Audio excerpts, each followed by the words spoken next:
It began as a ghost in the machine, a whisper in the torrent of data that floods from our eyes on the sky.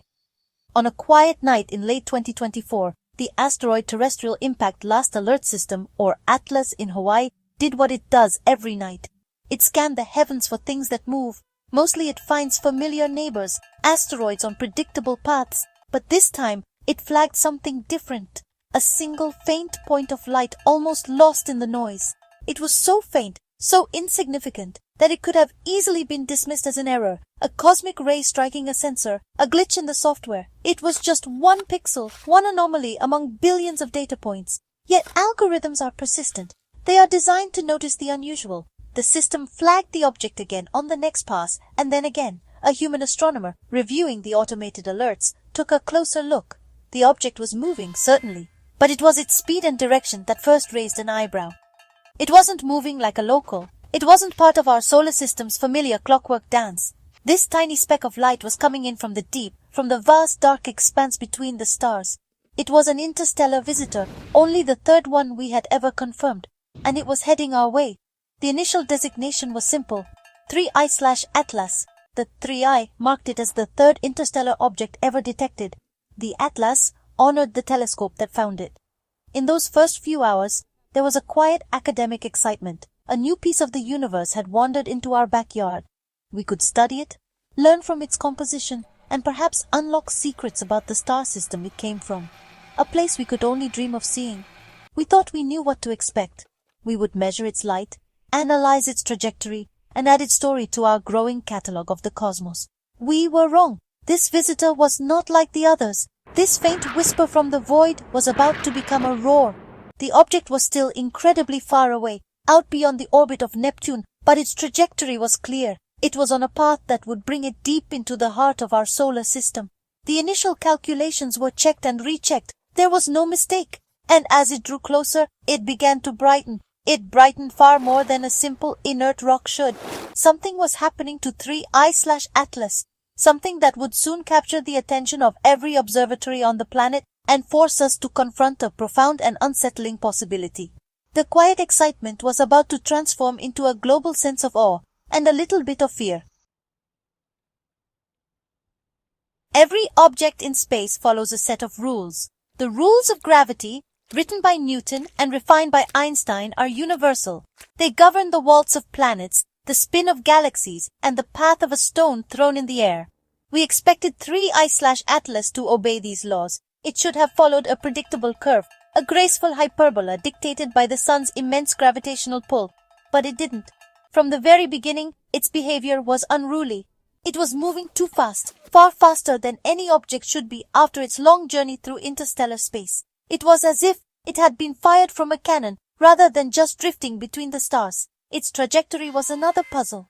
It wasn't just passing through. Its path was alarmingly precise, aimed not just into the solar system, but towards its very heart. As it crossed the orbit of Uranus, astronomers noticed it wasn't just being pulled by the sun's gravity. It was accelerating, ever so slightly but measurably. This is not unheard of for a comet. As a comet nears the sun, its ice turns to gas, creating a tail and a jet effect that can act like a small rocket engine. This is called outgassing. So the first assumption was simple. 3I/Atlas must be a comet, a very active one from another star. But it didn't look like a comet. There was no coma, that fuzzy cloud of gas and dust that surrounds a cometary nucleus. There was no tail streaming behind it. Telescopes on Earth and in orbit stared at it, searching for any sign of the expected outgassing. They found nothing. It remained a single sharp point of light. Yet it was accelerating. This was a direct contradiction. It was moving like a comet, but it looked like an asteroid. This combination of features was unprecedented. It broke the models. It defied our neat categorizations of celestial objects. It was as if we were watching a ship move without seeing any sails or engines. The mystery deepened as the object continued its journey inward. Its brightness fluctuated, not randomly, but with a strange, almost regular pattern. It would get brighter, then dimmer over a period of hours. This suggested it was tumbling, reflecting sunlight differently from its various sides, but the shape required to produce such a specific light curve was bizarre. It couldn't be a simple potato-shaped asteroid. The data suggested something long and thin, or perhaps something flat like a shard. The more we learned about 3I/Atlas, the less sense it made. It was too fast. Its acceleration was inexplicable and its shape was strange. The Unruly Wanderer was presenting us with a cosmic riddle. The moment the strange acceleration of 3I/Atlas was confirmed, the news spread like wildfire through the astronomical community. What had been a niche discovery for specialists became a global priority. Emails and encrypted messages flashed between observatories on every continent. From the European Southern Observatory in Chile's Atacama Desert to the giant radio dishes in Australia, telescopes were swiveled away from their planned observations of distant galaxies and nebulae. They all turned their gaze to this single enigmatic point of light. It was an unprecedented, coordinated effort. This was no longer about discovering an interstellar rock. It was about understanding a phenomenon. Every type of telescope was brought to bear.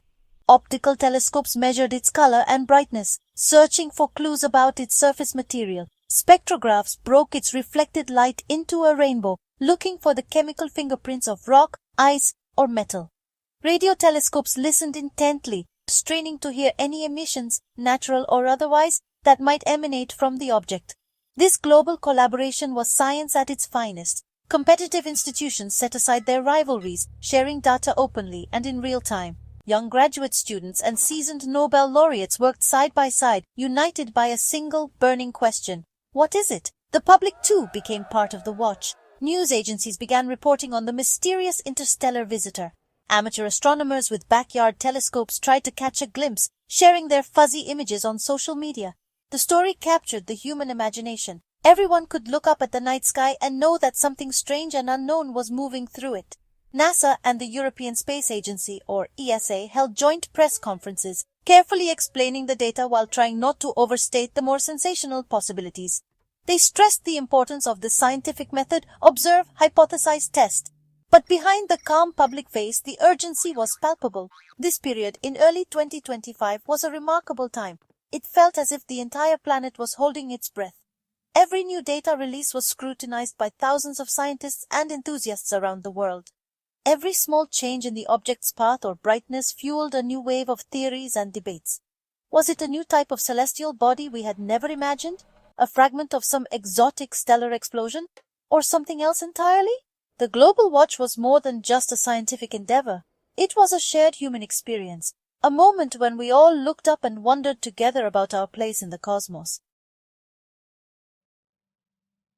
The problem was simple and profound. 3I/Atlas was not behaving. The slight continuous acceleration, which scientists call non-gravitational acceleration, demanded an explanation. The go-to theory, outgassing, was looking less and less likely with every new observation. The most powerful telescopes on Earth could find no trace of water vapor, carbon dioxide, or any of the usual gases we see venting from comets. If it was pushing itself, it was doing so invisibly. The object was a paradox, a ghost in the gravitational machine. This forced scientists to start thinking outside the box, questioning our fundamental assumptions. Could there be a new law of physics at play? Perhaps on its long journey through the interstellar medium, the object had acquired some strange electrical charge and was now interacting with the sun's magnetic field in a way we had never seen before. This was a fringe idea, but all ideas were on the table.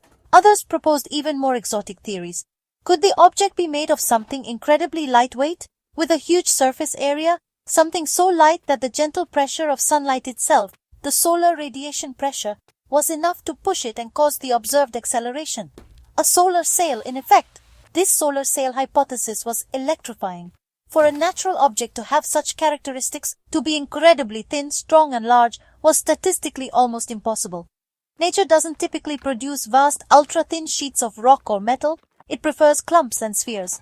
A solar sail is something you would design. It is a piece of technology. The moment this idea was seriously discussed in scientific papers, the tone of the conversation shifted. The question was no longer just what is it, but also who made it. This was a monumental leap from the realm of geology to the realm of engineering. The implications were staggering. If 3I/Atlas was a piece of technology, then it was a piece of alien technology. The idea had been floated before with Oumuamua, our first interstellar visitor, but the data was sparse. Now, with 3I/Atlas, we were watching it happen in real time. The object's path was not a random drift. It was a controlled, or at least influenced, trajectory it was navigating. This possibility, however remote, was alarming. It meant that something or someone out there had the ability to build objects capable of crossing the immense distances between stars. And one of those objects was now in our home. There is one eye in the sky more powerful than any other, the James Webb Space Telescope. Orbiting 1,000,000 miles from Earth, it sees the universe in infrared light, a spectrum that's completely invisible to our eyes. It can, peer through dust clouds and detect the faint heat of the most distant objects. Turning the Webb telescope towards 3I Atlas was a top priority. Unlike ground-based telescopes, Webb would be able to detect even the faintest heat signature or the most tenuous wisp of gas, giving us the final verdict on the outgassing theory. The world waited for the results. The data came down in the summer of 2025, and it was honestly stunning. The Webb telescope confirmed it with absolute certainty. There was no outgassing, no water, no carbon monoxide, no dust, nothing. The object was completely inert, as cold and dead as any asteroid. This single observation killed the comet theory for good. But Webb saw something else, something even more perplexing. By analyzing the infrared light reflected from the object's surface, it could determine its temperature. The object was warmer than it should have been. A simple rock tumbling in space at that distance from the sun should be colder. It was as if it was generating a tiny amount of its own heat. This faint heat was not enough to be a conventional engine, but it was another piece of the puzzle that just didn't fit. Where was the heat coming from? Was it a decaying power source? The remnants of onboard electronics? The Webb telescope also gave us our best look yet at the object's shape and composition. The light curve data was right. It was not a sphere or a potato. It was highly elongated or extremely flat, and its surface was not what we expected at all. It was highly reflective, almost like polished metal, but the spectral analysis didn't match any known natural alloy or rock formation. The James Webb data was the turning point. It had systematically eliminated every natural explanation we had. No outgassing, a strange shape, an unnatural surface, a mysterious internal heat source. And all of this on an object that was accelerating against the pull of gravity. The scientific community was left with a conclusion that was as incredible as it was unavoidable. The evidence pointed away from a natural origin. The possibility that 3I Atlas was an artifact, a piece of extraterrestrial technology, was no longer a fringe theory. It was now the leading hypothesis, the one that best fit all the facts. With the Webb data in hand, the world had to confront the question head-on. What if 3I Atlas is not a rock? What if it is a probe, a ship, a relic from a civilization beyond our own? The idea is so profound, it almost short-circuits the brain. For all of human history, we have looked at the stars and wondered, are we alone? That question may have just been answered. And the answer is no. If 3I Atlas is artificial, it represents the first contact. Not a dramatic landing on the White House lawn, but something more subtle and in many ways more terrifying. A silent object watching from the darkness. Scientists began to model what kind of probe it could be. Some suggested it might be a Bracewell probe, a long-duration, autonomous robotic explorer sent to seek out and observe emerging life.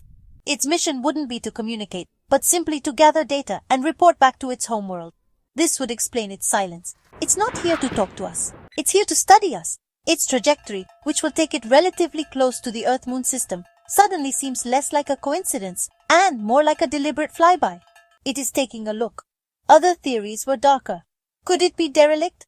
The dead husk of a ship from a long-vanished civilization, tumbling silently through the galaxy for millions of years, its power source slowly dying, giving off that faint heat Webb detected. Or perhaps it is not just a probe. The sheer speed of the object suggests an incredibly advanced propulsion system. A civilization capable of launching objects at such velocities is likely far beyond our own technological level.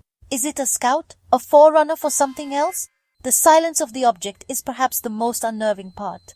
A friendly visitor might try to say hello. A silent observer's motives are unknown. The debate raged. On one side, scientists urged caution, reminding everyone that extraordinary claims require extraordinary evidence. While the natural explanations had been exhausted, that didn't automatically mean the artificial one was true.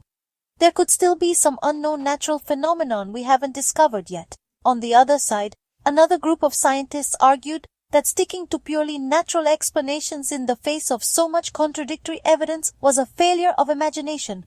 Occam's razor, the principle that the simplest explanation is usually the best, was now a double-edged sword. What is simpler? A new law of physics and a completely new type of celestial object that just happens to look and act like a piece of technology, or just a piece of technology?